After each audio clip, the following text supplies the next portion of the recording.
Saludos amigos de 3030, qué bueno que están con nosotros. Gracias por su amable y gentil sintonía de este ya 1 de marzo de 2026. 1 de marzo de 2026. Gracias por estar con nosotros esta noche. Estamos en vivo a través de la señal de TCI, como siempre, y a nivel mundial con las distintas plataformas digitales de Televicentro. Esta noche, dos temas de trascendencia, de mucha importancia. En tan solo unos minutos, les presento aquí a mis invitados que ya están aquí en el set de 3030. El licenciado Alejandro Cafati, de izquierda a derecha en sus pantallas, oficial de Política Económica del Consejo Hondureño de la Empresa Privada. Don Daniel Fortín, secretario del Consejo Hondureño de la Empresa Privada. Sara Zavala, ella es vicepresidenta de la Comisión Especial de Ley de Empleo Parcial, diputada del Partido Nacional aquí por Francisco Morazán. Muchas gracias por estar aquí esta noche. Vamos a hablar sobre cuándo se va a aprobar la ley de empleo parcial. Esa es la gran pregunta que tenemos todos. Creíamos que el presidente Afura, al tomar posesión del cargo, iba a ser lo primero que iba a firmar, sancionar la ley de empleo parcial. No fue posible, ya lo van a explicar por qué. Ahora estamos ansiosamente esperando que se apruebe antes de Semana Santa, porque son miles y miles de jóvenes y adultos también, ¿por qué no?, que tendrían un gran beneficio de poder ser contratados de manera parcial en este tiempo de Semana Santa. Muchas gracias por estar con nosotros esta noche. Y también estará el diputado Fernando Castro, que es miembro de la Comisión Especial de Empleo Parcial. Él nos va a acompañar vía Zoom desde San Pedro Sula. Pero antes, el doctor Ángel Eduardo Midense, subsecretario de Salud. Doctor, buenas noches. Muy buenas noches, Edgardo. Buenas noches a los compañeros en estudio y buenas noches a toda su audiencia. Doctor, muchas gracias por acompañarnos y aceptar esta entrevista. Es la primera vez que usted comparece aquí en el programa y se lo agradezco mucho. Tenemos aquí en el programa, y lo mostramos esta semana que concluyó en el noticiero hoy mismo, el acuerdo de cooperación entre la Secretaría de Planificación y Estrategia de la República de Honduras y el Ministerio de Salud de la República de Cuba. Vamos a leer el primero acuerdo que se firmó para la llegada de las brigadas cubanas a Honduras. Se firmó un 1 de febrero de 2024, es decir, hace ya poco más de 2 años. Y fue firmado ese convenio por Juan Roberto Loforte Osorio, embajador de Cuba, y Ricardo Arturo Salgado, secretario de Estado en los despachos de planificación estratégica de la República de Honduras. Ese acuerdo, señor subsecretario y amables televidentes, establecía, entre otras obligaciones para Honduras, las siguientes: garantizar las condiciones de vida adecuada a los integrantes de la Brigada Médica Cubana, alojamiento completamente amueblado y equipado con los equipos electrodomésticos necesarios, asumiendo los gastos relacionados con el alquiler, electricidad, agua, gas e internet, así como aquellos que por concepto de mantenimiento del inmueble y equipos sean necesarios. Las condiciones de habitabilidad y confort de la vivienda se describe en un anexo. Garantizar el transporte para el desplazamiento del personal del lugar de residencia al puesto de trabajo y viceversa, al comienzo y al final de la jornada laboral. Pagar el pasaje aéreo internacional al inicio, vacaciones y término de la misión de cada colaborador desde la República de Cuba hacia la República de Honduras y viceversa, así como los gastos de alimentación, hotel y transporte durante el tránsito por terceros países si fuese necesario. Asumir los gastos y tramitación de visas de entrada, permanencia, salida del país, las que se requieran en los países de tránsito y cuantos otros documentos, permisos, impuestos de viaje y obligaciones que fija la ley para que los profesionales cubanos de la medicina puedan ejercer su trabajo en la República de Honduras. Asumir el pago de 20 kilogramos de exceso de equipaje por cada colaborador al término de la misión de cada colaborador cubano. Todo lo que se iban a llevar de aquí de Honduras en exceso de equipaje iba a ser pagado por Honduras.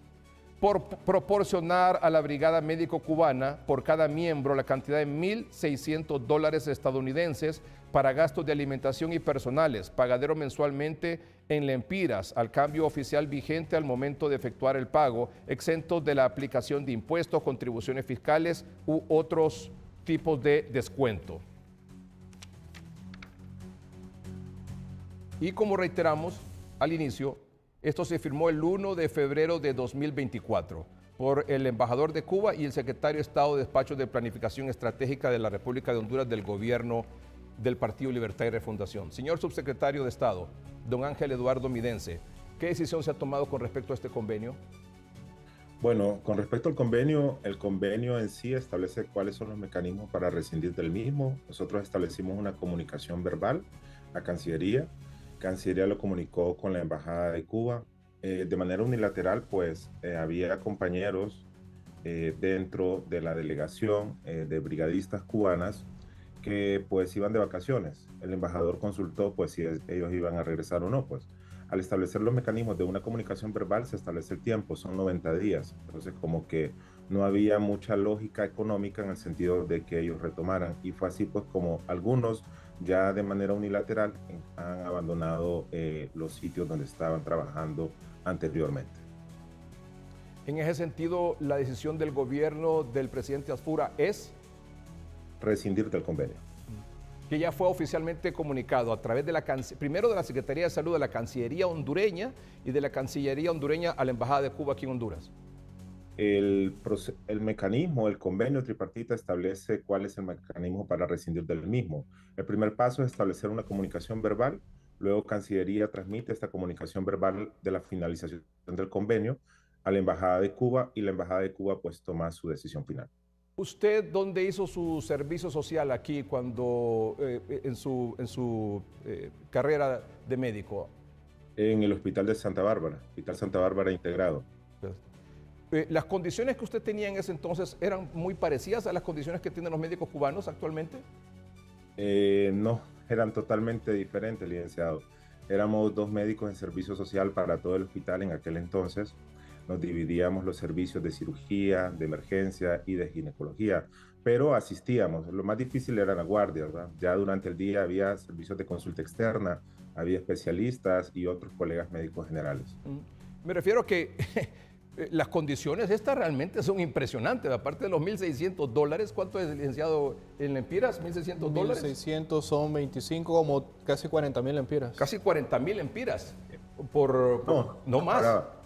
Se nos daba únicamente un salario beca, en aquel entonces eran de 5.500 lempiras, y con esos 5.500 teníamos que arreglárnoslas con los compañeros. Vivíamos un solo cuarto los dos, porque era para lo que nos ajustaba. El alcalde en aquel entonces, porque mirábamos muchos pacientes del municipio, entonces nos consiguió un crédito para el almuerzo. De ahí eran amigos de mi papá, amigos de mi mamá, que nos conseguían ciertas facilidades fiadas en aquel entonces para poder incluso hasta transportarnos de regreso a Tegucigalpa. Si son 1,600, entiendo que son 175 miembros de la brigada médica. Estamos hablando de $1,600 por 175 miembros de brigada. Cada uno de ellos ganaba esa cantidad en dólares. Son $280,000 al mes por 24 meses, que por los 2 años son $6.7 millones, a un cambio, digamos, de 26.60. Estamos hablando de 178 millones de lempiras en la brigada cubana en 2 meses, en 2 años, del 24 al 25 y del 25 al 26. Y eso, licenciado, resalto que usted solamente está mencionando los costos directos. Hay costos indirectos como alojamiento, que usted reconoció en el convenio, vivienda, pago de pasaje aéreo e incluso el pago de exceso de equipaje hasta 20 kilos reconocido con fondos de sus impuestos y de mis impuestos. ¿Más o menos ha sacado usted una idea de cuánto podría haber sido ese en total? Sí, en costos indirectos, una vivienda se paga más o menos un alquiler anda en unos 15,000 a 20,000 lempiras, un pasaje aéreo anda entre los 800 a $1,000 más el exceso de equipaje, que son $50 por 20 kilos. Más o menos el costo total fue alrededor de los 275 millones de lempiras en señor, 24. Sí, señor subsecretario, los miembros de esta brigada todos eran médicos y médicos especialistas. No, para nada. Nosotros es una información que hemos compartido y una información que se nos compartió nominalmente desde la embajada. O sea, este convenio no es que yo lo inventé o yo lo saqué o oportunamente quise mencionar X o Y motivo. No, se solicitó vía los canales oficiales correspondientes, dado que al no haber una comisión de transición formal en la Secretaría de Salud, estos convenios pues no existían en la oficina. Tocó pues solicitarlos a través de Cancillería. Cancillería estableció los mecanismos formales de comunicación y da pena, o sea, me da pena decirlo, los convenios no los teníamos nosotros, los solicitamos a la embajada, así como solicitamos nominalmente los datos de los colaboradores. Es donde pues nosotros encontramos técnicos en telecomunicaciones, técnicos en corte y montado, técnicos electricistas, enfermeras auxiliares, técnicos en optometría, médicos generales. Sí había médicos especialistas, de acuerdo, pero considero de que el estipendio debería haber sido calculado con base a la función, porque imagínese usted, con 41.000 empiras, ¿cuántos electricistas, técnicos hondureños en enfermería o optometristas yo pudiese pagar? Y creo que con mucho gusto se irían a las zonas donde la brigada médica se había desplazado. Si les pago vivienda, si les pago su pasaje aéreo y si les doy incluso su equipaje en exceso, ¿de acuerdo? O sea, que había médicos, sí, especialistas, sí, pero también había de otras profesiones. De acuerdo. Y esas personas, esos cubanos de otras profesiones, ¿dónde trabajaban? ¿Dónde ejercían su profesión? Bien, entiendo que el equipo que se entregó en comodato, que este equipo se pagó con fondos del Estado hondureño, con fondos del INJUPEN y fondos de IMPREMA, pues requiere cierto mantenimiento en cuanto a electricidad, electromedicina y el manejo pues del mismo en el uso diario. Te entiendo y quiero entender que estaban visitando los centros oftalmológicos y centros donde estaban los especialistas. Ya los técnicos de corte y montado, administradores, contadores, técnicos en telecomunicaciones, desconozco su ubicación, porque dentro del cuadro que yo solicité, ellos me aparecían en proceso, es decir, que no tenían una ubicación permanente, es itinerante. Extraño eso, ¿verdad? Sí, sí. ¿Se sabe de dónde salía, del presupuesto de dónde salía el dinero para pagarle a los médicos cubanos? De la Secretaría de Planificación Estratégica. De ahí salió el dinero para pagar a los brigadistas, a los 175, ¿verdad? Sí, recordemos que iniciamos con un convenio de 88 colaboradores, después este convenio se fue extendiendo y lo terminamos más o menos, licenciado, entre 169 y 178. Hubo dos acuerdos, uno en 2024 y otro firmado en 2025, y me llama la atención que este acuerdo tripartito firmado en 2025 fue firmado por 2 años, o sea, de 25 a 26 y 26 a 27, ¿verdad? Sí, sí, de acuerdo. Y cosa que, o sea, en nuestra nueva administración que estamos eficientando el poco recurso que tenemos y dándole un buen uso, recordemos que tenemos que retomar ciertas estrategias que la administración anterior había abandonado, tal pues como el pago de una deuda flotante que quedó en más de 10.000 millones de lempiras. Procesos pues que del último trimestre no se corrieron, procesos vitales para el funcionamiento de la Secretaría de Salud como compra de oxígeno, compra de medicamentos, cosas tan básicas, licenciados, como la recolección de los desechos biológicos de los quirófanos y de las morgues de los hospitales. Era una situación pues de sopesar. Y luego pues que tenemos una masa de profesionales hondureños, de profesionales de la salud listos para trabajar y que día a día tocan nuestras puertas por una oportunidad laboral. En ese sentido, es una situación pues de que analizamos nuestra fuerza laboral de salud, analizamos nuestra política pública en cuanto al buen uso de los recursos, eficiencia, y la decisión pasa por un tema presupuestario y la decisión pasa por un tema de madurez, ¿de acuerdo? En el sentido de que, como usted bien mencionó anteriormente, remontándome a mi época de servicio social, no es la Secretaría de Salud la misma que antes. Ahora tenemos pues incluso hasta personal que está dispuesto a ir a esos lugares y nativos del lugar. Tenemos médicos especialistas, médicos generales de Puerto Lempira, gracias a Dios. Tenemos médicos especialistas y médicos generales en Ocotepeque, en Santa Rosa de Copán, en Intibucá, en Lempira, en todos los lugares. Los médicos cubanos, algunos de ellos estaban en unas clínicas oftalmológicas. Entiendo que esas clínicas oftalmológicas, no sé si son 3 o 4, que están en diferentes ciudades, una aquí en Tegucigalpa, van a seguir funcionando, y si van a seguir funcionando, van a estar funcionando con médicos hondureños, y si ya están seleccionados y ya están acreditados que van a trabajar en esas clínicas oftalmológicas, o si ya lo están haciendo. Son 5 servicios oftalmológicos, licenciado, y quiero destacar el apoyo que desde que esta decisión pues se hizo pública y se materializó el apoyo que hemos tenido por el posgrado de oftalmología, el apoyo continuo que hemos tenido por parte del Colegio Médico, por las diferentes delegaciones y asociaciones médicas, en el sentido de que, doctor, estamos listos, doctor, solamente esperamos su llamada. Quiero destacar el apoyo que hemos tenido también del sector privado, en el sentido de que, doctor, no se preocupe, nosotros vamos a dar cobertura, vamos a apoyar, lentes, técnicos de optometría, usted decide la forma en cómo quiere conducir este servicio. Así que la continuidad del servicio, que es la garantía que nosotros damos del acceso a este servicio especializado, no se va a detener. Creo que lo vamos a mejorar. Este fin de semana estuve en el occidente visitando estas clínicas en Santa Bárbara y en Ciguatepeque, y luego pues me desplacé aquí a San Pedro Sula para conocer la realidad de las mismas y cómo ponerlas en marcha. Y realmente creo que este servicio oftalmológico se presta para una mayor especialización y sobre todo para una mayor calidad del servicio, trascender un poco más allá de la simple cirugía de cataratas o pterigión o la entrega de lentes, sino que volverlo mucho más integral y sobre todo un servicio operado por profesionales hondureños y para nuestro sistema, Secretaría de Salud. ¿Estas 5 clínicas están funcionando actualmente o están a espera de que le asignen los médicos hondureños para reanudar operaciones? Claro, sí están funcionando. También quiero mencionar de que se ha prestado para hacer política en el sentido de la clínica oftalmológica de Colinas, pues que se ha prestado más que todo para un meeting de tipo político que obstaculiza no a la Secretaría de Salud, sino que obstaculiza el acceso al servicio a los usuarios. Nosotros realmente estamos a la espera de la comunicación oficial por parte de la embajada, en el cual pues nos comente su decisión final a partir de esta comunicación verbal, ¿de acuerdo? Porque hemos tenido comunicaciones pero intermitentes, en el sentido de que me voy de vacaciones y cómo se queda esto, si regresan mis colaboradores o no.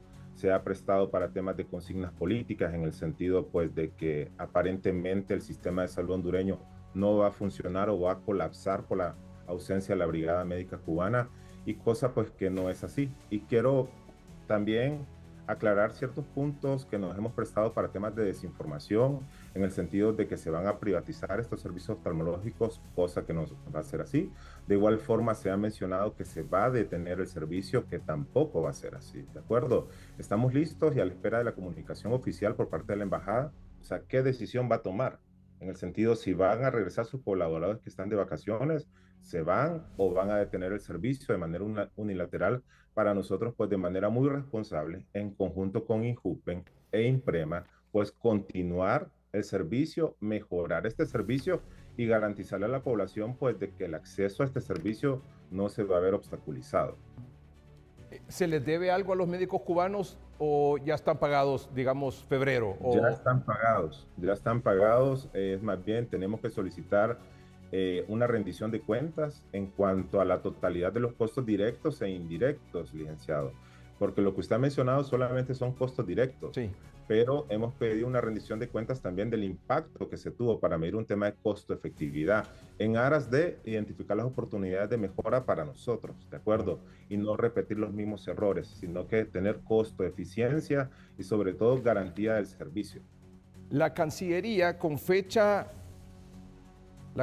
de Honduras, con fecha 25 de febrero, esta semana, sí, que concluyó 25 de febrero, ya envió una nota a la Embajada de Cuba, donde le informa que se ha tomado la decisión de dar por terminado el acuerdo.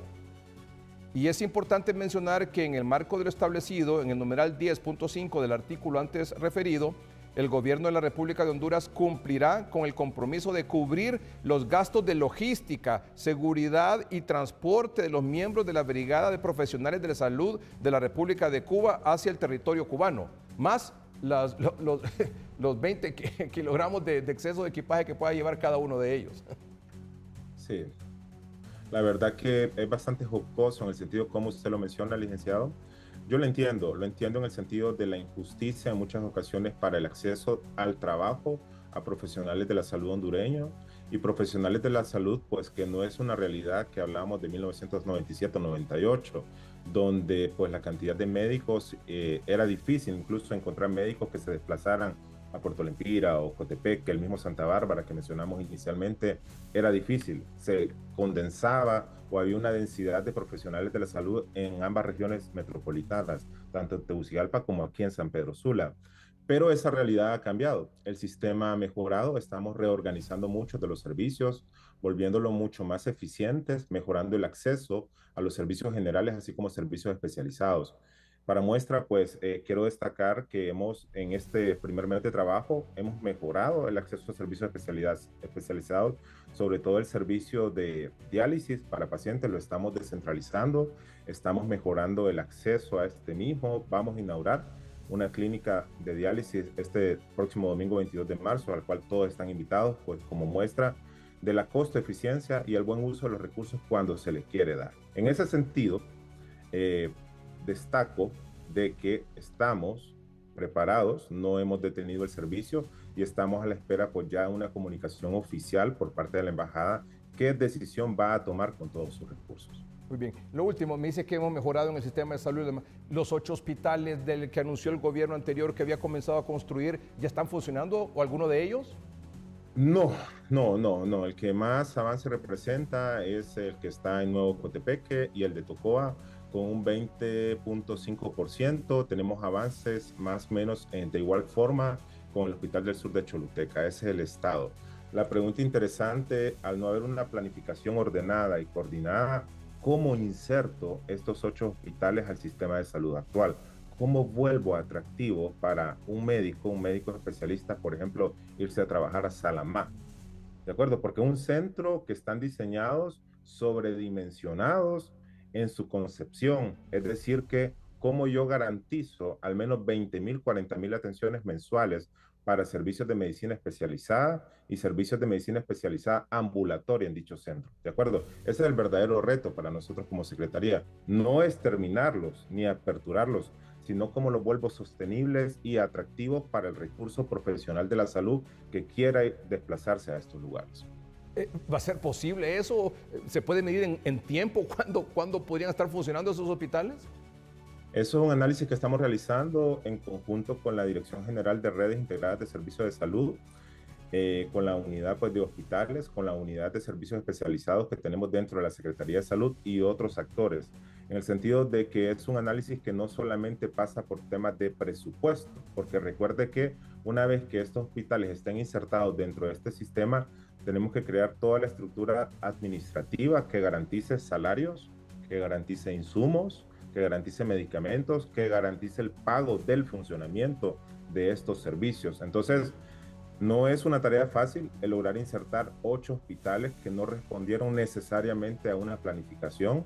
Usted puede visitar, o lo invito como medio de comunicación a que visitemos en conjunto el Hospital de Santa Bárbara. Es una cosa inmensa. Es una cosa pues que sobrepasa estos hospitales de Nuevo Cotepeque, el de Tocoa o el de Salamá. Es una cosa demasiado grande. Entonces, para la población de Santa Bárbara, el acceso al servicio está garantizado, de acuerdo, ya tenemos un hospital, pero sobredimensiona en espacio y en cantidad de servicios lo que realmente requiere la zona de Santa Bárbara, de acuerdo, para muestra únicamente. Entonces, estos hospitales no respondieron necesariamente a una planificación de acceso a un servicio de salud. Por eso vuelve interesante el reto que se nos plantea. ¿Cómo inserto estos hospitales al sistema de salud y los vuelvo funcionables o sostenibles? Doctor, muchas gracias por aceptar esta entrevista esta noche. Buenas noches. Gracias. Es el doctor Ángel Eduardo Midense, subsecretario de Salud. Vamos a un corte comercial en el programa. Aquí está don Alejandro Cafati, oficial de Política Económica del COEP. Don Daniel Fortín, secretario del COEP. Sara Zavala, vicepresidenta de la Comisión Especial de la Ley de Empleo Parcial. Nos acompañará también Fernando Castro, miembro de la Comisión Especial de la Ley de Empleo Parcial. Estará con nosotros también don Efraín Farage, director de Consulting HNL, que nos dará unos datos realmente interesantes y muy atractivos en introducción sobre este tema después del corte comercial. Pero estoy seguro que usted, don Daniel Fortín, esperaba que el presidente Afura firmara esta Ley de Empleo Parcial en la toma de posesión. Pues no creo que hubiera estado lista para ese día, obviamente, porque... ¿La espera para Semana Santa? La esperamos para antes de Semana Santa, definitivamente que sí. Sara, ¿hay respuesta para la población desempleada y que puede aprovechar esta ley de empleo parcial que será aprobada antes de Semana Santa? Para nosotros es una prioridad y es por eso que estamos corriendo y queriendo tener la opinión de todos los sectores involucrados para tener un producto, una herramienta jurídica que nos beneficie a todos. Muy bien, ya volvemos. Televicentro, Emisoras Unidas y tunota.com lanza Consulting HNL, su nueva unidad especializada en análisis de datos e inteligencia informativa. La nueva unidad orientada a fortalecer el periodismo de datos con rigor y profundidad se lanza en el marco de los 10 años del relanzamiento de TSI como medio informativo. Es una unidad de trabajo interno, ¿verdad?, en la compañía para poder proveer esto a los espacios informativos. No es un podcast, no es un programa, sino es una unidad interna que va a permitir transformar la información en datos verificados. A través de Consulting HNL se generará contenido innovador en diversas áreas que permitan a la audiencia entender lo que pasa en su entorno. En áreas políticas, económicas, sociales, deportes, haremos diversos estudios para alimentar una base de datos que nos permita, mediante cruces y escenarios comparativos y hasta de prevención, tomar decisiones a la medida de lo que el pueblo necesita conocer. Expertos explicaron por qué es importante el periodismo de datos. Vayámonos al ejemplo de los Panama Papers. Eso fue un trabajo de periodismo de datos. Es compilar esa información, limpiar esos datos, interpretarlos y obviamente no manipularlos porque todo es manipulable, hay que tener mucha ética en este tema. Y sí, definitivamente sirve para desmentir o para aclarar ciertas situaciones o ciertas verdades, ¿no? En la primera entrega se evidenciará cómo el hondureño consume su quincena salarial. Eddie Quintero, Noticieros Hoy Mismo. Bueno, aquí en 3030 estamos estrenando también este insumo, esta herramienta importante de datos y estadísticas con rigor que nos dan un contexto para el abordaje de temas importantes como el que tenemos esta noche, que hay muchos datos muy reveladores de cómo está la situación del empleo, del desempleo, del subempleo y de los jóvenes en Honduras que ni estudian ni trabajan. Es una situación muy lamentable. Ya lo vamos a ver en el transcurso del programa. Pero estrenamos aquí con el ingeniero Efraín Farage, que es el director de Consulting HNL. Es un experto en datos y estadísticas, precisamente la información que nos sirve de introducción al tema de esta noche. Ingeniero, buenas noches.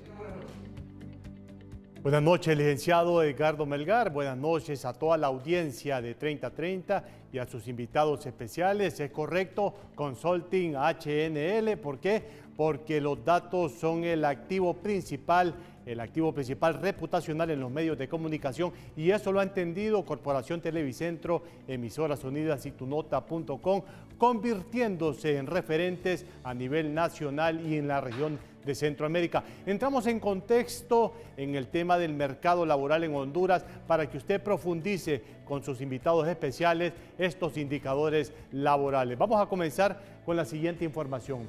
Alguna estadística laboral, lo que es la fuerza de trabajo y los ocupados a nivel nacional. ¿Cómo está la situación de Honduras? De la siguiente manera, fíjese bien, la fuerza de trabajo en el país son 4.286.430 hondureños pertenecen a la fuerza de trabajo, que equivalen al 58.2% del total de las personas en edad de trabajar. Ya van a explicar los invitados que tiene el licenciado Edgardo Melgar qué son estas personas en edad de trabajar. Los desocupados, fíjense bien, 211.015 hondureños están desocupados. Esto representa una tasa de desocupación del 4.9% y los ocupados son 4.075.415 hondureños, que representan el 95.1% del total de la fuerza de trabajo. Recordemos que en estos ocupados se encuentran cerca de 2 millones de personas con problemas de empleo, específicamente el subempleo.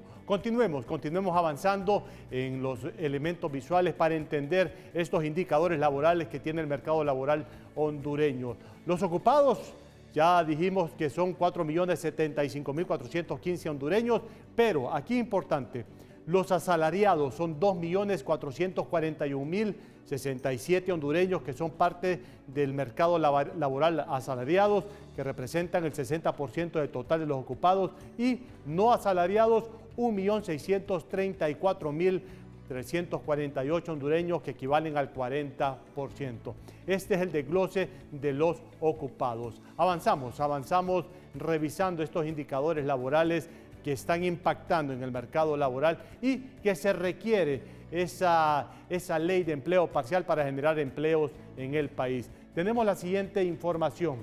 Los asalariados, recordemos que son 2.441.067 que componen el 60% del total de la fuerza de trabajo. Y de estos asalariados, ¿cuántos son privados? El 85%. ¿Por qué?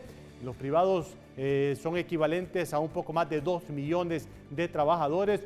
Los empleados públicos, 258.326, que equivalen al 11%, y los domésticos, los empleados domésticos, 4%, que son los 108.845. Los empleados privados son los que trabajan en el sector privado, en la empresa privada, a cambio de un salario. Los públicos trabajan en el sector gobierno o sector Estado, y los domésticos realizan actividades dentro del hogar. Avanzamos, y para conocer ahora los no asalariados, cómo está compuesto los empleados no asalariados en el país. Recordemos que son 1.634.348 empleados no asalariados, que equivalen al 40% de la fuerza laboral. ¿Y por qué no asalariados? Porque no tienen asignado un salario fijo. Y lo componen de la siguiente manera. El 76% son cuenta propia, son empleados que tienen su propio negocio, su propia actividad, y que se mantienen con sus ingresos que hacen de manera mensual. 1.242.392 trabajador familiar, son los que trabajan dentro de negocios familiares, pero no tienen un salario asignado. 13%, 211.664 son trabajadores, y el 10.5% son contratistas, y los aprendiz, 7.852, que son los no asalariados. Los aprendiz son los que desarrollan algún oficio. Continuamos avanzando y analizando cómo está compuesto el mercado laboral en Honduras, y vamos a revisar la concentración de los asalariados en el sector privado. Vamos a conocer dónde están distribuidos los trabajadores dentro del sector privado. En la microempresa son más de 1 millón, ahí lo estamos observando, 1.202.859 trabajadores, que equivalen al 60% del total de los asalariados en el sector privado. Observamos que en la grande empresa trabajan 414.779, que equivalen al 21%. En la mediana empresa, 103.694 trabajadores, equivalente al 5%. Y en la pequeña empresa, 269.606, que equivalen al 14%. Una observación importante: cerca del 80%, 8 de cada 10 empleados dentro de los asalariados en el sector privado lo componen la micro, pequeña y mediana empresa. Avanzamos con los indicadores laborales dentro del mercado laboral del país para conocer la tendencia anual de la tasa de desocupación. Fíjense bien qué importante esto, ya se va a profundizar en el análisis. La tasa de desocupación, recordemos que son 211.000 desocupados para el año 2025. Esto hace una tasa de desocupación o tasa de desempleo del 4.9%. Sí, hay una reducción del 2023, 6.4%, al 2024, 5.2%, al 2025, 4.9%, pero fíjese bien, la reducción responde a que la fuerza de trabajo en el país, la fuerza laboral, ha aumentado, y recordemos que la fórmula es la cantidad de desempleados entre la fuerza de trabajo. Es por eso que la tasa de desocupación va en disminución, porque en el 2025 aumentó la fuerza de trabajo un 9%, que equivalen a más de 355.000 nuevos trabajadores. En la siguiente diapositiva vamos a mostrar información adicional, el desempleo según edad y género. Para entender cómo está la tasa de desocupación a nivel de género, mostramos datos importantes. Aquí recordemos que la tasa general de desocupación en este momento es de un 4.9%, que equivale a 211.015 trabajadores. También tenemos mujeres con el 6.8%, es la tasa de desocupación más alta que la general, que equivalen a 117.526 mujeres y hombres. Hombres, 3.7% es la tasa de desocupación, 93.489. Por lo tanto, la tasa de desocupación en mujeres es mayor que la de los hombres y mayor que la tasa de desocupación general. Y a nivel de edad, tenemos información importante. ¿Por qué? Porque el desempleo, estos más de 211.000 desempleados en Honduras se encuentran de 15 a mayor de 60 años, donde llama la atención lo siguiente, que el rango de edad de 19 a 24 son más de 51.000 desempleados y de 25 a 29 son cerca de 44.000 desempleados. Entre 19 a 29 años lo componen el 45% del total de las personas desempleadas o desocupadas en el país, y esto va en línea con los cerca de 905.000 ninis, jóvenes que no trabajan y estudian, como decía ya el licenciado Edgardo Melgar, donde el 75% de los ninis son mujeres. Ahí estamos viendo el gráfico por edad, gráfico de personas, de hondureños desocupados en este momento, que requieren una respuesta por parte del Estado para generar fuentes de empleo en el país. Avanzamos con los elementos visuales de los indicadores laborales en Honduras para entender lo que es la tasa de informalidad en la región de Centroamérica. Lamentablemente, Honduras presenta una alta tasa de informalidad, arriba del 82%. ¿Qué quiere decir esto? Que más de 8 de cada 10 empleados se encuentran en la informalidad. Esto es preocupante. ¿Por qué? Porque se limita el tema del derecho del seguro social, también los derechos laborales, y también impacta en la competitividad del país. ¿Por qué? Porque no hay recaudación fiscal. Guatemala con mayor tasa de informalidad, arriba del 83%, le sigue Honduras cercano al 83% la informalidad, El Salvador 64%, Nicaragua 63%, Panamá 58.7% y Costa Rica con las mejores tasas de informalidad en la región de Centroamérica con 37%. Esto fue la tasa de informalidad en la región de Centroamérica. Y tenemos información adicional. Y esto es importante que lo conozcan los diputados en el Congreso Nacional. ¿Por qué? Porque es a los jóvenes que hay que darle respuesta. Esta es la distribución de la población en Honduras por rango de edad. Y solo me voy a enfocar en un dato. Fíjense bien, menores de 39 años, la población de Honduras es el 75% del total. ¿Qué quiere decir eso? Que 75 de cada 100 hondureños tienen una edad comprendida menor a 39 años. Es por eso que el Congreso Nacional en este momento debe darle una solución, una pronta solución a la ley de empleo, el de empleo parcial, porque son los jóvenes más afectados con la falta de empleo en el país. Y por último, cerramos con los temas de pobreza en la región de Centroamérica. No hay empleo y esto impacta en los niveles de pobreza en el país. Comportamiento de la pobreza en Centroamérica al cierre del año 2025.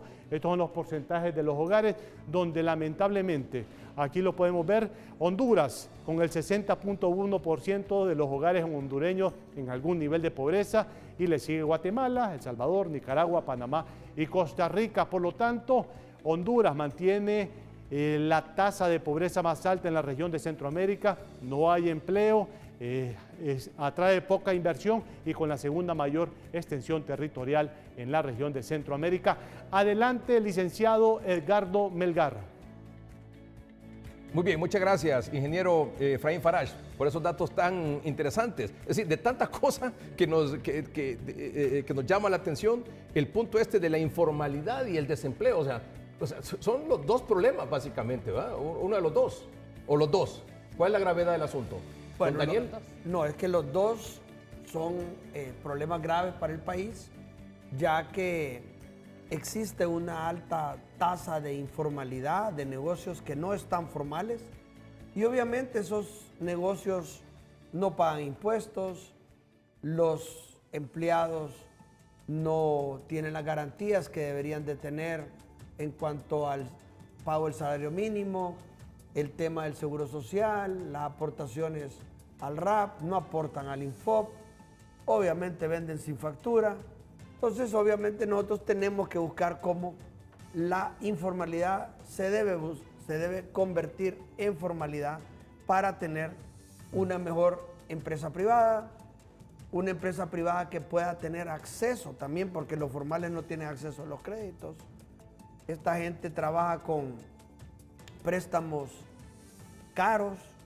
Entonces la verdad es que nosotros tenemos que trabajar mucho en cómo hacer que los empleos en Honduras, que las empresas en Honduras se formalicen y que podamos tener entonces el país donde todos queremos vivir para que podamos tener una mejor economía. Sara Zavala forma parte, es miembro de la Comisión Especial de la Ley de Empleo Parcial. Agradecemos también a don Fernando Castro, diputado, que es miembro de la Comisión Especial que nos acompaña vía Zoom. Muchas gracias, diputado Castro. Está en San Pedro Sula.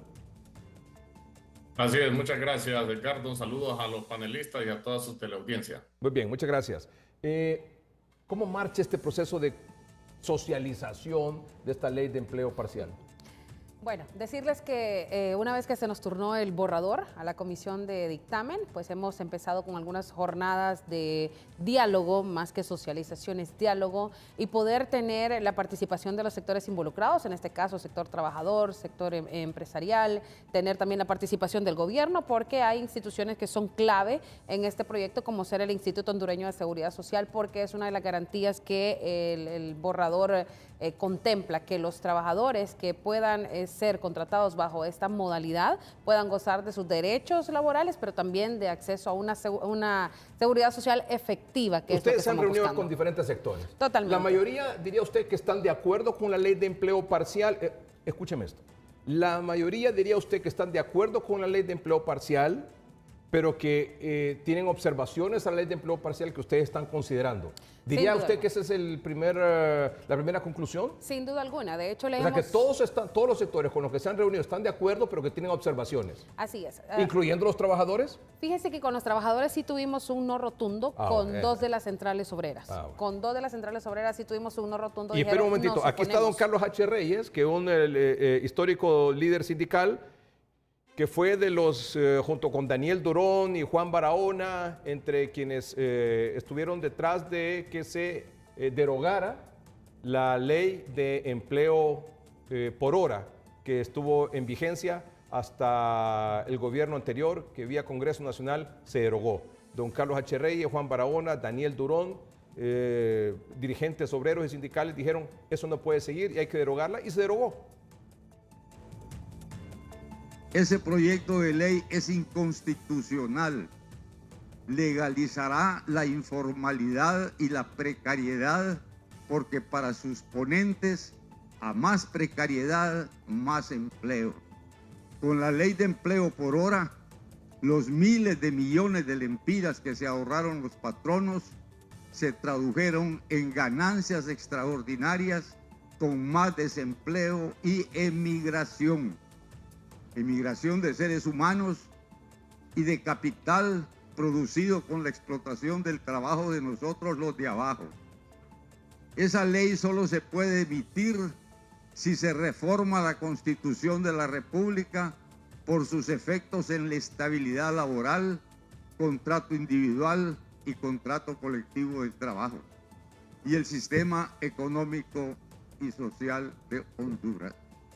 Una trampa contra el empleo permanente, porque de lo que se trata es de imponer el trabajo temporal sin derechos. Bueno.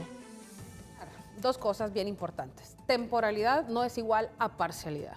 Estamos hablando de una ley, de una jornada reducida, que actualmente la jornada laboral le contempla 8 horas. Usted va a poder laborar diariamente de forma parcial, 4 o 5 horas al día. Hablamos en una jornada completa, por ejemplo, a la semana. El Código de Trabajo le establece 44 horas. Con esta ley usted va a poder laborar hasta 32 horas, que es la máxima que se está dando. No es lo mismo parcial con temporal. Temporal hablamos del tiempo. Acá se está garantizando, una de las cosas que se garantizan es la estabilidad laboral, ¿verdad? O sea, no es una ley que usted la va a contratar a la persona solo por 2 meses o 3 meses. Habrán temporadas donde usted requiera un trabajador solo por este tiempo específico, pero no es que la ley le dice que una de sus características es que estas personas no pueden laborar más de 3 meses. Es algo que hay que dejarlo sumamente claro, ¿verdad? Lo que buscamos con esto, primero es, 1, fomentar el empleo, y segundo, dar o atacar uno de los graves problemas que tiene el mercado laboral hoy en Honduras, que es la informalidad.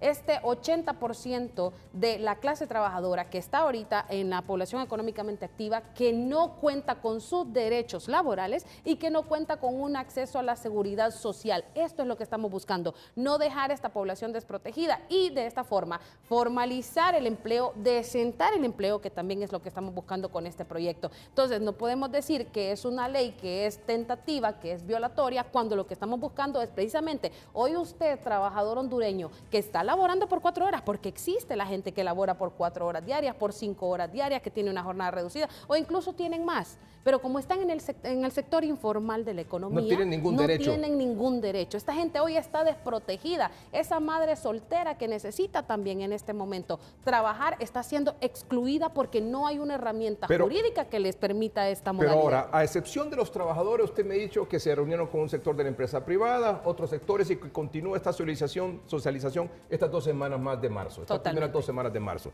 Ya sabemos que los otros sectores probablemente le van a decir en su gran mayoría que sí y le van a dar sus aportes. Muy bien, para enriquecerla, para mejorarla. Muy bien, pero los trabajadores ya sabe usted que le van a decir que no. Sí, es una Entonces, la pregunta es, ya sabemos que van a decir que no, ¿se va a aprobar la ley? Claro que solo se necesita 65 votos. Se tiene que aprobar la ley porque es una necesidad que hay ahorita en el país. Es que hay un tema bien importante, Edgardo. El tema es que a quién le están preguntando. Los sindicatos, como vimos, que son dirigidos, pues, o sea, vimos a las personas que vimos en la exposición anterior, sí. O sea, son la menor cantidad de empleados del sector formal. Entonces, estos dirigentes sindicales, pues han estado en contra. Yo a veces no entiendo si ellos están en contra de estas leyes y están queriendo que tengan mejoría los empleos, ¿por qué no han combatido frontalmente el empleo informal? Porque el empleo informal es más que el empleo formal y ahí no hay las condiciones necesarias que ellos han estado pidiendo. Entonces digo yo, ¿dónde está la labor que han hecho ellos a lo largo de los últimos 50 años en que no hay empresas informales en Honduras y que todos los trabajos sean formales? Eso por un lado. Por otro lado, habría que preguntarle también a la gente que no tiene trabajo. La gente que no tiene trabajo, ¿qué opina de que podamos tener una ley de empleo parcial? También está la gente que quiere trabajar solo unas horas al día. Todos aquellos jóvenes que quieren trabajar para poder pagar sus estudios, porque uno de los grandes problemas de Honduras es la falta de educación. Por eso la gente se queda por muchos años pegada con el salario mínimo y el tema del salario mínimo se vuelve tan importante. El salario mínimo debería ser que la gente gane unos cuantos años el salario mínimo y después empiece a ganar más, como en todos los países del mundo que viven mejor que nosotros. O sea, no podemos estar pegados con un salario mínimo toda la vida. Entonces, la gente necesita educación, necesita las carreras técnicas, necesita que podamos darle esa viabilidad, por ejemplo, al Instituto Nacional de Formación Profesional, a que se enriquezca, a que pueda educar a más gente. O sea, usted, por ejemplo, expresidente de la Cámara de Comercio e Industrias de Tegucigalpa, secretario del COEP, ¿usted está a ojos cerrados a favor de esta ley? Bueno, nosotros queremos la ley, nosotros estábamos en contra de que se derogara en primer lugar. ¿Por qué se derogó a todo esto? ¿Por qué se derogó la ley de empleo por hora? Bueno, ¿cuántos años estuvo vigente esa ley de empleo por hora? Perdón, 7 años. 7 años. 7 años. Okay, a mi por juicio, 7 años estuvo vigente la ley de empleo por hora. ¿Por qué se derogó? A mi juicio, y esa es mi opinión personal, hubieron algunas fallas en esa ley por falta de supervisión de la Secretaría del Trabajo. Y eso fue durante los 7 años. Y aquí en Honduras se acostumbra que cuando hay unas fallas y cuando alguien comete algunos errores, entonces mejor derogan toda la ley. En vez de arreglar el problemita que había, porque sí hay que ser sinceros de que, o sea, alguna gente no la aplicó bien, tenía sus fallas la ley en algunos aspectos, pero en vez de corregirla, se deroga y mandamos a la calle 200,000 personas. Ese es el problema de la ley que se derogó. Nosotros podemos ver que en el momento que la ley se deroga, a nosotros nos prometen que se va a hacer una nueva ley de empleo por hora en aquel momento. Una nueva ley, en vez de arreglar la que había, que se iba a derogar y que se iba a hacer una nueva ley. En lo cual nosotros estuvimos preguntando desde el día 1 y pasaron casi 4 años de una promesa incumplida. ¿Y ni reformaron la que estaba mal? Perdón, ni reformaron la que permitía ciertos abusos. No es que permitía ni aprobaron ciertos abusos, es que el ente rector no. El ente rector no o sea, hay gente que se porta mal, Edgardo. Sí, o sea, sí. hay gente que, vaya, digamos por ejemplo aquí, solo falta que un día, porque algunos no pagan impuestos, deroguen la ley del impuesto sobre la renta, ¿va? Pero ahí no la van a hacer, ¿va? Entonces, obviamente, en vez de corregir el problema, claro, en vez de corregir el problema que malo, tenía, que por X o Y motivo, tenía la ley de empleo por hora, lo que hicieron fue derogarla del todo y no aprobar ninguna otra. Así es. Entonces, ¿eso qué provoca? Que 200,000 personas vayan a la calle, que 200,000 personas no tengan otra opción, porque hay gente que no puede trabajar a tiempo completo y en todos los países del mundo hay empleo por hora, hay empleo parcial. Yo quiero trabajar solo 4 horas al día, ¿por qué no puedo hacerlo? Y puedo trabajar 4 horas en un lugar y 4 horas en otro lugar. Yo tuve una reunión, bueno, en Estados Unidos uno puede trabajar 4 horas en un lado, 4 horas en otro y 4 horas en otro. Un momentito, don Fernando Castro, ¿se va a aprobar esta ley antes de Semana Santa? ¿Qué tal, Edgardo? Mire, muy difícil aprobarla antes de Semana Santa. No queremos correr, Edgardo. Tenemos que hacer una buena ley.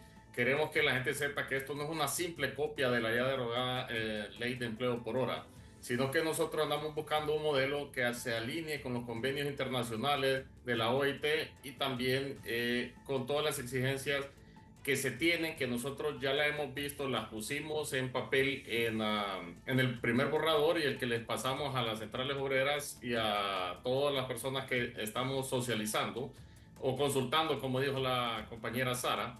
Queremos sacar lo mejor de los aportes que nos están dando todos, porque esta ley viene a beneficiar mucho a los jóvenes en su primer empleo, a los estudiantes, como decía ahí el panelista, a las madres que necesitan horarios flexibles, a los adultos mayores y a personas que solo pueden trabajar Es medio que tiempo. nadie duda. Yo no creo que haya alguien que pueda dudar aquí de los beneficios que tiene esa ley. Sí, la cosa es por qué no se aprueba. Las centrales obreras lo dudaban, las centrales obreras dieron un no rotundo. Pues es que ellos se van a oponer sí, siempre. Ellos se van a oponer. Se opusieron quedaron, antes, se oponen ahora y se van a Ellos la derogaron. Ellos la derogaron, exacto. Yo solo quiero... Ellos quedaron de enviarnos un documento para que nosotros lo leyéramos, porque cuando tuvo su intervención Evangelina, que andaba acompañando por parte de la CGT, que ella ve a los empleados de las maquilas, estaban muy preocupados porque habían dicho que cuando el diputado Jorge Calix, que es el que metió esta ley, se enfocó mucho en la maquila y ellos están preocupados que nosotros estemos viendo más que todo el sector maquila. Yo les digo yo que no, que más bien esta ley es para los hoteleros, para el comercio en general, para los restaurantes. Yo muy poco creo que la maquila haya trabajado o haya hecho uso de esta ley cuando existió la ley de por hora, y también nosotros no estamos enfocados en ello. Fíjese. Sí, los call centers, ahí estuvo la representante de los call centers, Karen Ucles, con nosotros cuando llegó el COEP y las cámaras de comercio, y todos nos están dando sus aportes. Nosotros todos lo vemos a bien, todos lo recibimos, todos lo escuchamos. Como usted dice, no todos vamos a estar de acuerdo, no todos podemos estar en porque ellos defienden unas posturas y nosotros estamos como en medio ahorita. Nosotros solo estamos escuchando, estamos agarrando todas esas Pero piezas usted que no nos va a están poder dando. convencer al que no quiere, que usted puede, usted no va a convencer jamás, le diga lo que le diga, la ponga de una manera, la ponga de otra, no lo va a convencer nunca. Ellos se van a oponer siempre. Porque ahí detrás de todo eso también, y usted lo sabe, tiene que ver mucho un asunto sindical, ¿verdad? O sea, yo aquí tengo una pregunta, Aquí tenemos la Comisión Especial de Dictamen, dice el cronograma, el calendario de reuniones. Póngame el calendario de reuniones, por favor. Dice, Dice, centrales obreras, miércoles 25 de febrero. Ya se reunieron. Póngamelo ahí en pantalla, por favor. Ya se reunieron. Muy bien. Sector de la empresa privada, jueves 26 de febrero. Ya pasó. Este miércoles 4 de marzo tiene con la Secretaría de Finanzas, Seguro Social y Secretaría de Trabajo. El jueves 5 de marzo con el Colegio de Abogados. El miércoles 11 de marzo con la Universidad Pública y las privadas. El jueves 12 de marzo con los juristas en materia del trabajo y representantes de la Asociación de Abogados Laboralistas de Honduras, etcétera. Yo no sé si van a haber más. No. ¿Hasta ahí? Ahí llegamos. No, le hace falta una. Póngamela, por favor. Póngame ahí. ¿Cuándo van a escuchar a los representantes de los desempleados? Exactamente. ¿Cuándo van a escuchar a los representantes de los desempleados? Que son los más interesados en esto. Edgardo. Permítame un momentito, vamos a un corte comercial, ya volvemos. Bueno, aquí estamos con el abogado Fernando Castro, está en San Pedro Sula, miembro de la Comisión Especial de Empleo Parcial. Abogado, usted sabe que tiene su micrófono abierto. Usted participa en el momento que usted quiera. Está aquí don Alejandro Cafati, oficial de Política Económica del COEP, don Daniel Fortín, secretario del Consejo Hondureño de la Empresa Privada, expresidente de la Cámara de Comercio e Industria de Tegucigalpa, Sara Zavala, vicepresidenta de la Comisión Especial de la Ley de Empleo Parcial. Dos cositas. ¿Cuándo van a escuchar a los representantes de los desempleados? Usted lo decía. Definitivamente que para nosotros lo más importante es la gente que desea trabajar, la gente que quiere poder llevar sustento a su casa, que quiere pagar sus estudios, que quiere contribuir, que quiere tener su propio dinero. Si es que todos estos sectores que han escuchado en esa comisión, bueno, Sara, pero al final nosotros como diputados nos convertimos en ese representante del pueblo y nosotros estamos representándolo y es por eso que estamos luchando para que esta ley se apruebe. Entonces no le demos más, no retrasemos más la aprobación de esta ley. Pero es que hay una cosa, para mí, eso es mi opinión personal, las comisiones no deben estarse reuniendo con los diferentes sectores. Para mí nos deberíamos de sentar en una mesa, todos, poniendo a Honduras en la mesa y platicar y venir y decir, artículo 1, artículo 2 y hacerlo y venir. Estamos todos de acuerdo, porque la ley no veo por qué le tienen que buscar tanto. Es definir un valor que se va a pagar por hora, que incluya los beneficios sociales, que incluya el seguro social y que incluya lo que quieran incluirle. Y definir esa hora, ese precio por hora. Y luego venir y decir, mire, tantas horas puede trabajar una persona, puede tener un empleo, puede tener 2, puede tener 3. ¿Qué puede hacer? Obviamente cómo va a gozar sus vacaciones, cómo va a ser. Pero ya nos dijo, don Fernando Castro que este proceso va a seguir y que él ve muy difícil que se apruebe antes de Semana Santa. De hecho, les voy a comentar algo que yo sugerí en mi experiencia que he tenido en materia laboral, tanto como abogada y también trabajando en el Ministerio de Trabajo, valga la redundancia.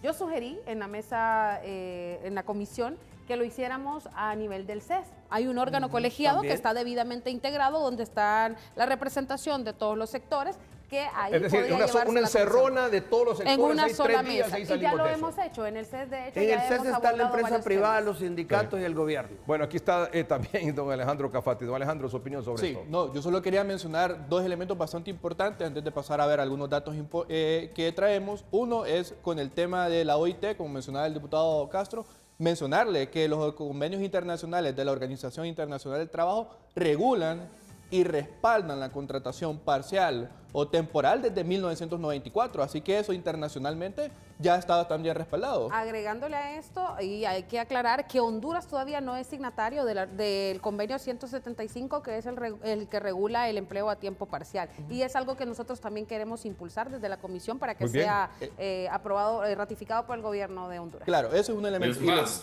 Sara, aquí tengo y dejé la moción exhortiva el jueves, que no nos dio tiempo en el Congreso porque la íbamos a someter el jueves ya, para darle al Ejecutivo que nos diga en cuánto tiempo ellos pueden resolver, porque tienen que suscribirse nuevamente a ese convenio 175. Si no, de nada estamos hablando tampoco. O sea, ¿es condición para aprobar esta ley? No es condición.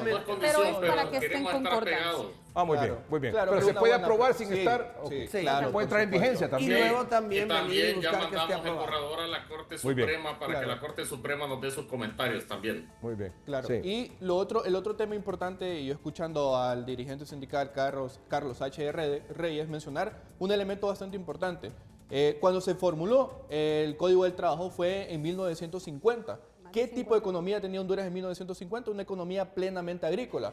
Hoy, en el siglo XXI, Honduras es una economía industrializada, en diferentes medidas, en diferentes tamaños. Con eso lo que debo decir es que tenemos que dar esa actualización. Ya no podemos seguir teniendo un código de trabajo tan restrictivo, tan privativo, y debemos dar esa flexibilidad en la contratación a las empresas. El tema de flexibilizar no es renunciar o no es mermarle los derechos laborales a las personas, sino darle instrumentos de contrataciones diferentes acordes a lo que está en el siglo XXI. ¿Usted coincide con el diputado don Fernando Castro de que es muy difícil que esto se apruebe antes de Semana Santa? Mire, yo quisiera que lo tengamos ya. De hecho, la última reunión nosotros la tenemos el 12 de marzo Sí. y esperaríamos que en esa semana ya la comisión de dictamen podamos tener Jueves el dictamen, 12 de marzo. podamos tener el dictamen en esa semana o la siguiente y someterlo ya a la Cámara. Yo Son no veo por qué 65 deberíamos votos. de Yo hacerlo creo que esos 65 votos los tienen ya, ¿verdad? Hay un tema bastante Ya los importante. tenemos. ¿Mande? Ahora, antes, Perdón, Ya doctor. los tenemos. Ya los Solo tienen, tenemos que ya los terminar, tienen. Como dice Sara, y a los votos ya están. Nadie quiere.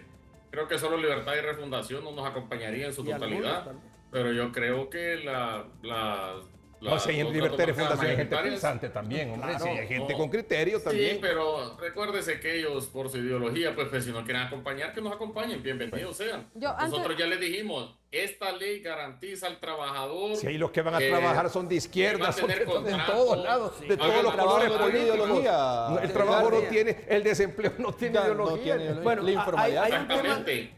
Pero hay varias cosas que no nos han querido acompañar. Mire, como lo del ritmo nos quisieron acompañar. Bueno, pero ahí después se saltan las cuentas en las elecciones, ¿verdad? Y eso ya quedó comprobado en noviembre pasado. Yo solo quiero comentar algo y para Así que es, también así quede es. claro que lo único que nosotros hemos querido como comisión es poder tener estas mesas de diálogo, llegar a consensos donde podamos tener una herramienta jurídica que todos la utilicemos en buena forma y que todos nos sintamos cómodos. Al final, esa ha sido la iniciativa. Sin embargo, pues hemos encontrado algunas negativas, pero nosotros vamos a seguir Así avanzando es que no, porque hay que esto seguir, es una así es. necesidad. Las cosas que son de beneficio hay que seguir hasta el final con este asunto. Y esta es una prioridad A para el pesar de gobierno. que se oponga quien se oponga.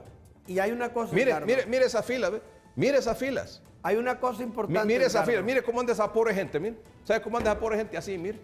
Así anda, mire. 5 o 10 Mire, currículums para mire, llevarlos a varias Mire, así anda empresas. esa pobre gente, mire. Bueno, pero Buscando empleo. hay un O sea, tema. yo le pregunto, ¿quién está hablando a favor de ellos? ¿no? ¿Quién Bueno, los representa a bueno, ellos? en el Consejo Hondureño de la Nosotros. Empresa Privada hemos tenido. Exacto. Sí, pero hay un tema bien importante. El Consejo Hondureño de la Empresa Privada por 4 años hemos estado hablando que tenemos que generar más empleo. Yo tuve una discusión con Carlos H. Reyes cuando se derogó la ley de empleo por hora, diciéndole, mire, y la gente que quiere trabajar menos horas. No, eso ya está en el código del trabajo. Usted Es le muy puede, rígida. espéreme, alguien puede trabajar menos, pero le tiene que pagar el día completo. Entonces, ¿quién le va a pagar el día completo a alguien por trabajar menos horas? No se puede tampoco. Obviamente, eso no funciona. También entonces, lo que nosotros tenemos que hacer, y lo que acaba de decir Alejandro es importantísimo. Después de aprobar la ley del empleo por hora, tenemos que modificar de alguna forma el Código del Trabajo. En 1950, ¿quién hacía teletrabajo? En 1950, ¿quién trabajaba un día presencial y otro día no presencial? Virtual. En 1950, ¿quién trabajaba en un país y residía en otro? Y así sucesivamente. Entonces hay miles de cosas Así que es. se han dado. La gente hoy no llega, trabaja virtual. hablando de Entonces, reformas. obviamente hay que reformar todo Este esto. asunto de la ley de empleo parcial, ¿requiere reforma constitucional? No. No requiere. Pero sí una reforma al Código de Trabajo. Totalmente. Póngame, por favor, cómo está el Código de Trabajo, el artículo que creo que no 328. se va a reformar, Sí. sino que se va a ampliar. Se va a ampliar. Porque es importante que digamos que sería como la gran reforma de la que se debe aprobar en el Congreso. Dice actualmente, aquí está en pantalla, los trabajadores permanentes que por disposición legal o por acuerdo con los patronos laboren menos de 44 horas en la semana, tienen derecho a percibir íntegro el salario correspondiente a la semana ordinaria Ese es el diurna. decreto que yo te decía, en el cual se podía trabajar menos, pero te lo tenían que pagar completo. Bueno, entonces a raíz de eso viene el agregado que se ha propuesto y que se está consensuando. Así es. ¿Cuál es el agregado? Vamos a ver, ¿cuál es el agregado? El agregado es este. Lo dispuesto en este artículo se aplicará conforme a su naturaleza y finalidad protectora. Los contratos de trabajo a tiempo parcial válidamente celebrados al amparo de la Ley de Empleo a Tiempo Parcial se regirán por dicha ley, sin perjuicio de los derechos de orden público laboral reconocidos en la Constitución, el Código del Trabajo y demás normas aplicables. Bueno, ¿qué estamos queriendo con esto? Es que actualmente el Código de Trabajo establece una jornada estricta y rígida de 44 horas. Las trabaje o no el empleado, el patrono tiene que pagárselas, ¿verdad? Eso es lo que establece. Entonces, ¿qué pasa? No tenemos la herramienta jurídica para que el patrono pueda contratar por menos horas. Así quedaría entonces. Con esta adición, nosotros lo que estamos acá garantizando es que el trabajador no vaya a decir, me tienen contratado por 4 horas y trabajo toda la semana y esto es un empleo a tiempo completo y el patrón no tiene que pagarle. Lo que estamos diciendo es que todos los contratos que se celebren a tiempo parcial se van a regir bajo la ley a tiempo parcial. Es decir, si usted trabaja las horas que trabaja, esas son las que le van a pagar. Y es uno de los principios que rigen este proyecto. No voy a tener yo un sueldo de 44 horas y trabajo 16 horas. Y arriba de eso es hora extra. Así es. Completo. Arriba de las 32 son horas extras. Así es. Porque alguien Renato, en tiempo Edgardo, parcial perdón. puede trabajar un poco más también, pues, en algunos momentos. Así es. Edgardo, Diga. sí, mire, ya que ha hablado usted del tema de los desempleados, dice que me gustaría invitar aquí públicamente en su programa a que se organicen los desempleados y los invitamos a la mesa de trabajo, porque usted tiene razón, los dejamos por fuera y creo que son los que más están preocupados y más quieren que esta ley se apruebe. Así que yo los invito a que se organicen y que nos busquen y nosotros los incluimos. Yo solo Ahorita tengo- tenemos En miércoles la y jueves. universidad lo encontrás. en la agenda. Yo solo tengo una La gente pregunta. quiere Ya voy a ir trabajar. mañana de la universidad a organizar un grupo de muchachos ahí para que... Solo hacemos No, un llamado. que nos dé- y les voy a pedir la que nos cita. están Podemos hacer un llamado en la Cámara de Comercio porque obviamente ahí llegan las filas que tú mostraste. ¿Sí? Sí. O sea, yo tengo aquí videos de la gente que hace poco tuvimos bolsas de Bueno, empleo en solo la de- Cámara. solo- que Aquí en la llegando por Cámara de mil. Don Daniel, San solo Pedro, necesitamos que nos den la fecha, que cuándo nos van a recibir. Es lo único que necesitamos, muy bien. Don Alejandro. Yo solo tengo una pregunta para- Gracias, Para don los Alejandro. diputados, un tema de procedimiento, si se va a reformar el 328 como es un código, tenemos que necesitar la opinión de la Corte, De ¿verdad? hecho, ya le pedimos Por la eso opinión la a la Corte Corte ya- Suprema de Ok, Justicia. perfecto. Ya se le mandó el borrador a la Corte. Oye. Y hablando del Código de Trabajo, lo que hay que hacer es modernizarlo. Estoy de acuerdo. decía, Hay que en modernizar el Código de Trabajo. Exactamente, existían de un acuerdo. montón de- No podemos seguir teniendo Hay un que código al actualizarlo. anterior, Sí, ¿verdad? O sea, estamos Es de que hay que acuerdo actualizar el código. con esta reforma por adición. Por Así adición, es. correcto. Estamos de acuerdo. Correcto. Muy bien, ya venimos. Mira qué interesante lo que nos trae a continuación el licenciado Alejandro Cafati. Contratos amparados en la Ley de Empleo por Hora hasta el 2022. Exactamente. Esta Ley de Empleo por Hora estuvo vigente 7 años. 7 años. Hasta 2022. Hasta 2022. Que se derogó en el Congreso anterior que presidió el diputado Luis Redondo. Luis Redondo. Muy bien. Exacto. Y ahí Juan Barahona, Daniel Durón, Carlos H. Reyes fueron los principales impulsadores de que se derogara esa ley de empleo por hora. Nos prometieron de que iban a aprobar una, corrigiendo lo que había que corregir, y no se aprobó ninguna. Pasaron los 4 años y no pasó nada.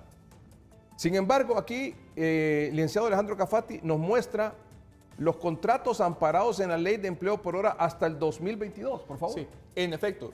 Lo primero que me gustaría empezar diciendo es que esos son datos de la Secretaría de Trabajo y Seguridad Social, es decir, son datos oficiales del gobierno, no son datos que nosotros recaudamos a través de nuestras gremiales y el sector privado, son datos Son oficiales. datos oficiales. Lo que nos dice primero es que la ley benefició en los 7 años de vigencia cerca de 699,000 personas. Wow. De esas 699,000, 700,000 personas en si lo 7 años. redondeamos, en 7 años. De esas 700,000 personas. Lo dice la Secretaría de Trabajo. Lo dice la Secretaría de Trabajo. De esas 700,000 personas, el 54% eran mujeres, principalmente. Mujeres entre 18 y 29 años de edad. Eran mujeres jóvenes que muchas veces estaban estudiando, que muchas veces tenían que dividir su tiempo entre trabajar y cuidar a sus hijos o cuidar del hogar. Y ese es un tipo de herramienta importante. En 2022, cuando se derogó por el Congreso Nacional, teníamos, de acuerdo a la Secretaría de Trabajo, 200,000 contratos activos hasta ese momento. Contratos que se perdieron cuando una vez que se derogó la ley de empleo por hora en aquel momento.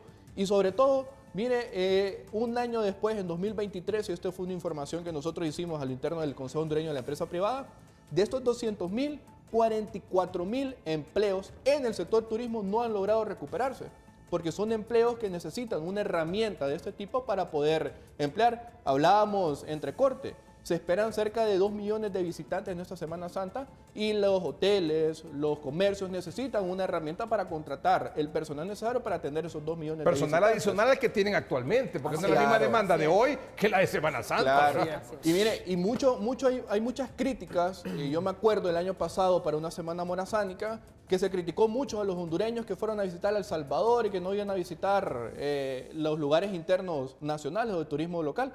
El impulso del turismo pasa también por tener una herramienta que permite la flexibilidad en las contrataciones, no únicamente a través de la promoción de turismo. Mire, en los 7 años de vigencia de la ley se beneficiaron un total de 699,000 personas, 700,000 personas, datos de la Secretaría de Trabajo. De la Secretaría de Trabajo. ¿Qué pasó cuando se derogó esa ley?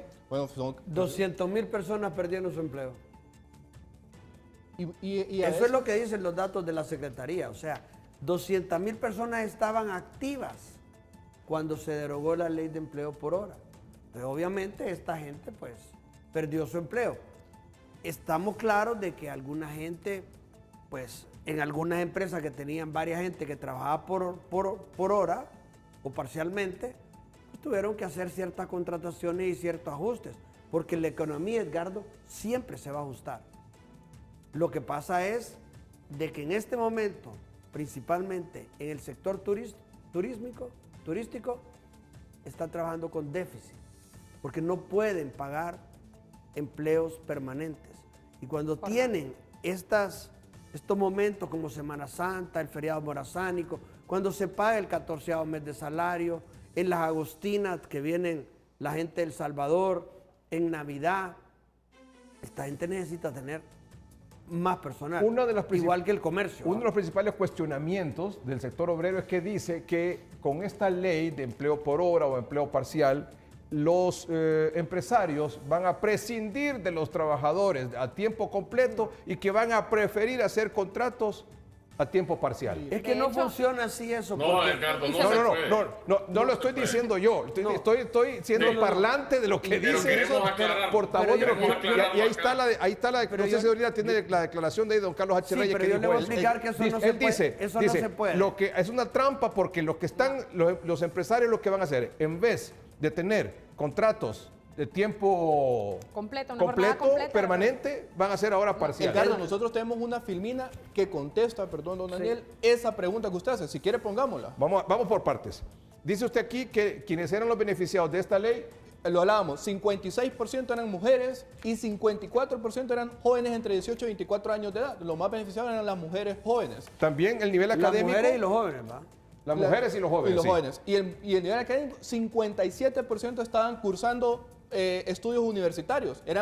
Con esta ley muchos estudiantes se costaban claro, por supuesto. sus estudios. Nosotros hemos dicho durante todo este tiempo, durante estos 4 años, que a quien afecta esto es a la gente que no puede seguir estudiando. El no tener una ley de empleo parcial hace que la mayoría de la gente que utilizaba esta forma de empleo no pueda seguir estudiando para mejorar en su vida. Aquí viene la respuesta. Ahí viene la respuesta. Cambio de contrato por hora a indefinido. El 54.26% de las personas que estaban trabajando esta ley, después de un año, tenían un contrato indefinido. Es al contrario, más bien, de lo que plantean los dirigentes obreros y sindicales. Así es. Exactamente.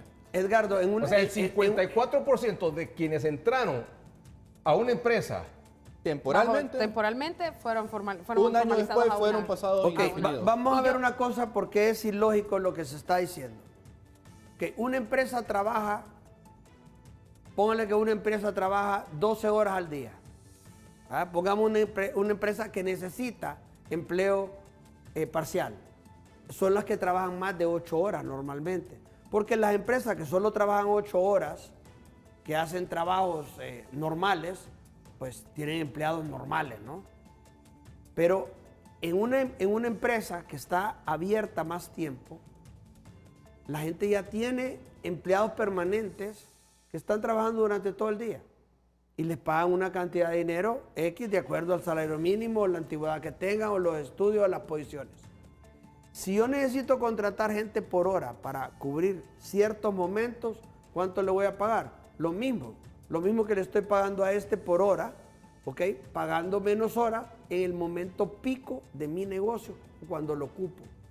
Entonces, ¿por qué voy a despachar gente que tengo en otros momentos? O sea, no es como se visualiza un negocio. La gente que piensa de una forma diferente es porque nunca ha tenido un trabajador, nunca ha hecho una factura, nunca ha tenido un negocio. Y yo quiero solo aportar y para que la gente tenga plena seguridad del proyecto que estamos trabajando. Esta ley blinda precisamente esa simulación, por así decirlo, o ese cambio de contrato. Hay una cláusula en la ley donde ya le dice al patrono que no va a poder disminuir los beneficios o la forma de contratación que ese trabajador ya tiene. Estamos hablando de empleos nuevos porque la ley busca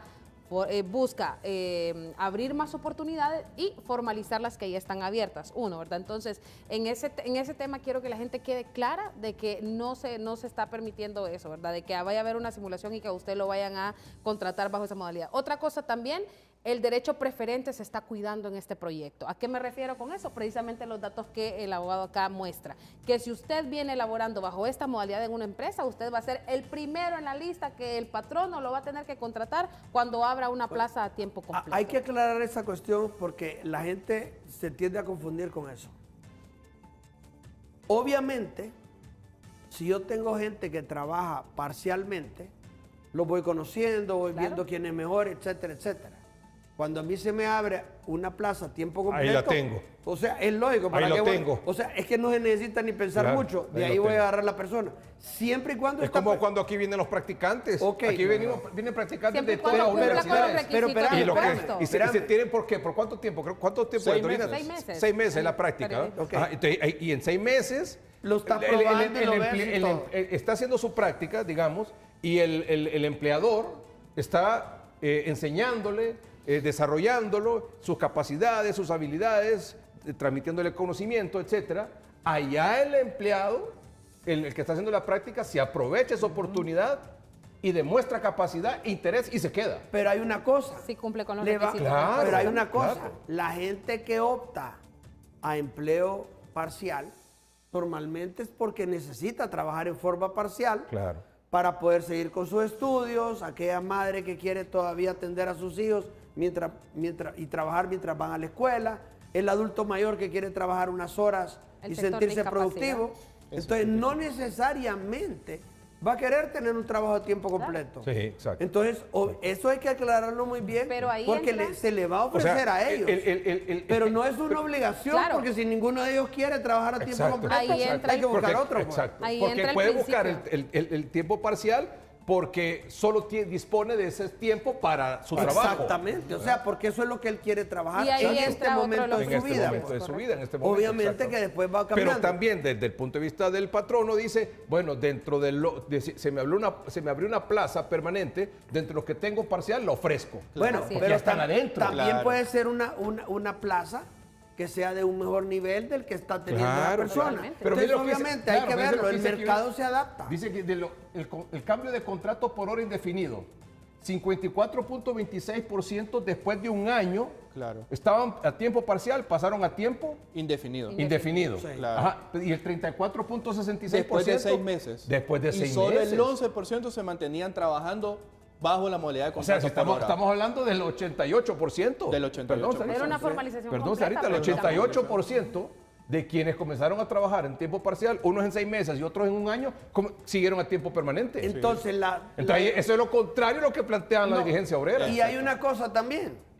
En la gráfica anterior decía que habían 200,000 activos en empleo por hora, pero no te dice cuántos de los 700,000 se quedaron trabajando en forma permanente en las empresas que trabajaron. Y ese dato es importantísimo porque define que se generaron más empleos. Y otro tema también, pero no tenemos también el dato de cuántos de ese número de trabajadores hoy están completamente desprotegidos, porque muchos se quedaron trabajando en la informalidad sin gozar de los derechos. Ya volvemos. Les fue peor. Bueno, don Alejandro Cafati, el resumen, por favor. Sí, en resumen, la ley de empleo por hora hasta el 2022, usted lo mencionaba, 699,000 personas beneficiadas, 200,000 contratos activos justo en el momento de su derogación, el 54% eran jóvenes entre 18 y 24 años de edad. Y yo le agregaría un dato adicional ahí, 56% eran mujeres jóvenes. Y finalmente, y usted lo mencionaba también, don Edgardo, el 88% migraban a un contrato definido entre 6 y 1 año luego de estar trabajando en esta modalidad, ¿no? ¿Qué ocurre cuando eliminamos opciones de contratación? Eso fue lo que ha estado sucediendo en este momento. Menos flexibilidad igual a menos contratación formal. Esa rigidez genera más informalidad. Ya lo mencionábamos al inicio, 82% del empleo en Honduras es informal. Y esta informalidad genera al final del día más pobreza. Nosotros en el COEP siempre lo hemos mencionado, Edgardo. Si queremos reducir los niveles de pobreza, se puede hacer única y exclusivamente con la generación de empleo. Y una herramienta de este tipo que va a contribuir a generar de empleo, va a generar ingresos que van al final del día a reducir la pobreza en nuestro país. Mensajes finales. Bueno, los mensajes finales es que Honduras el mayor problema que tiene es de informalidad y lo tenemos que formalizar. Ya lo mencionaban los diputados que eso incluye este nuevo ley de empleo por hora. Y lo otro es que los jóvenes necesitan experiencia, necesitan insertarse en el mercado laboral y muchas veces esta herramienta permitía adquirir ese tipo de experiencias y ese tipo de inserción. Y lo otro importante, y lo hablábamos con el tema de la modernización del Código de Trabajo, las empresas necesitan flexibilidad para contratar. Hay rubros como la construcción y como el turismo, por ejemplo, que necesitan una herramienta de este tipo para poder atender la demanda. En 2022, cuando se derogó la ley de empleo por hora, el argumento que se utilizó es porque la Secretaría, había ciertos abusos de algún sector de empresarios que no cumplían a cabalidad con lo establecido por la ley y que la Secretaría de Trabajo no tenía... el brazo operativo. No para tienen los poder inspectores necesarios. La fuerza necesaria para hacer cumplir la ley. Si eso era como la principal objeción o el principal problema, se pudo haber corregido ahí mismo sobre la marcha, con una reforma a la ley. En ese tiempo la Secretaría del Trabajo solo tenía 3 inspectores que andaban en todo el país. ¿Cómo se va a evitar que eso vuelva a ocurrir en esta ley de empleo parcial? Bueno, es parte de lo que vamos a dialogar cuando nos reunamos con la Secretaría de Finanzas. Obviamente la Secretaría de Trabajo necesita que sus brazos operativos estén funcionando y parte de lo que incluye también la ley es el fortalecimiento de la institución rectora, en este caso Secretaría de Trabajo. Es parte de lo que nosotros hemos contemplado.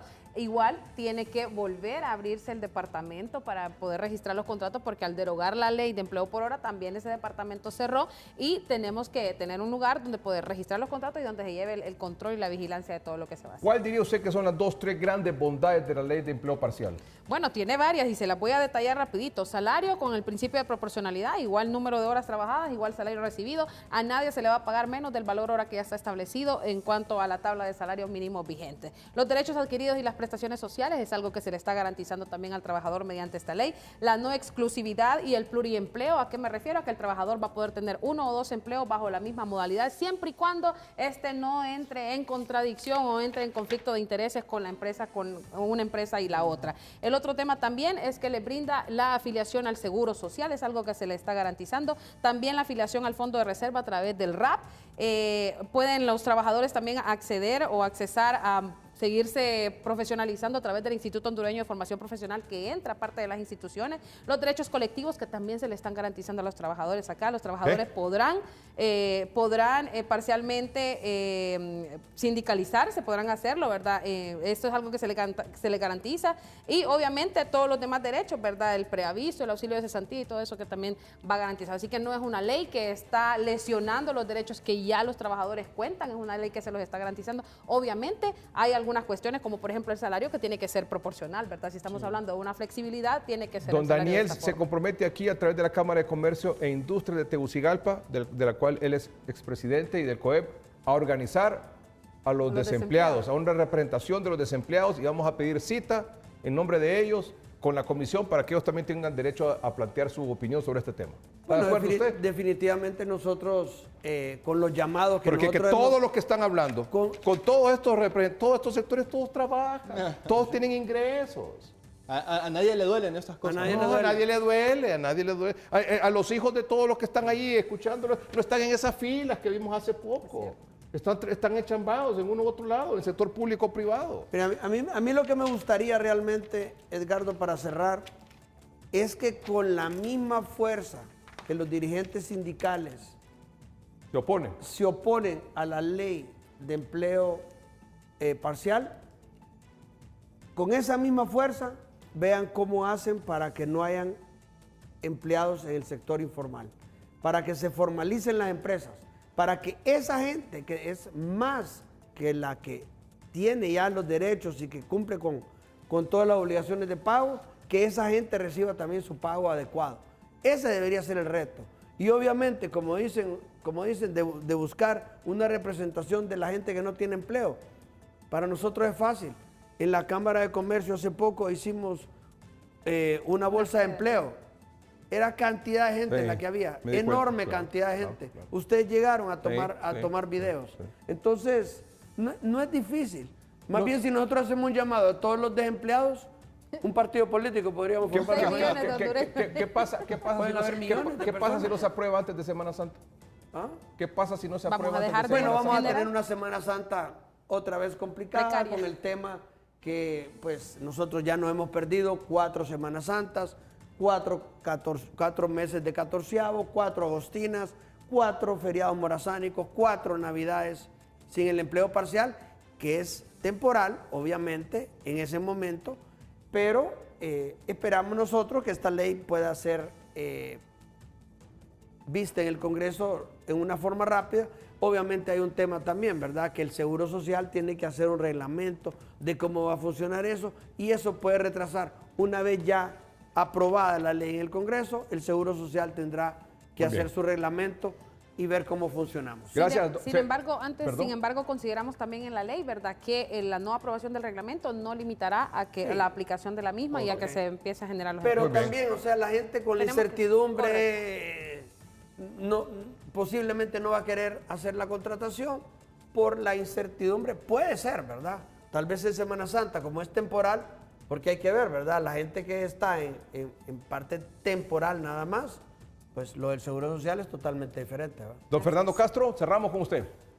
Abonando un poco de lo que decía Sara, el empleado va a poder sindicalizarse, no puede ser obligado a pasar de tiempo completo a parcial.